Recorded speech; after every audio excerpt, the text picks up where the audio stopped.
Everybody knows common sense. Less lighting, more crime. Less witnesses, less help. That's the voice of a daycare owner calling for better lighting in this area of North Fort Myers after a shooting right near the daycare. Now, it happened early this morning, so there were no kids there, but still, it was very dark, and that's her main beef tonight. She's pointing to street lights she says have been broken for a while. Lights, she says, might help discourage crime or at least help deputies solve a case like this one sooner. 4 in Your Corner's Rachel Lloyd is talking to neighbors and taking their concerns right to LCEC to get them a response on this. Rach?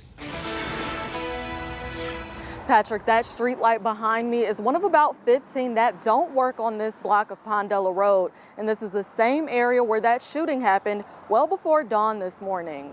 Dina Campbell says she's upset to learn someone got hurt in a shooting right in front of her daycare. Lee County Sheriff's Office says it all happened about an hour and a half before sunrise, so it was still very dark. Dina believes the victim's family would have more answers if her ongoing battle to get better lighting here actually led to results. The fact that I have been fighting with LCEC to get this area lit up, perhaps we would have had more information for your loved one.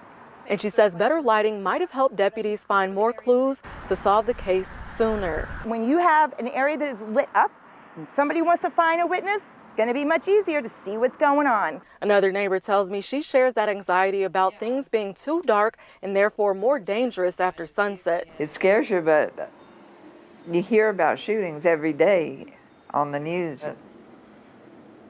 I don't like it. I just don't go out after dark. Dina says she first noticed major issues with the streetlights 2 years ago after Hurricane Irma. Maybe the storm blew out the lights, but she noticed the kids at her daycare were getting dropped off by school buses in the dark morning hours. She even counted how many streetlights weren't working.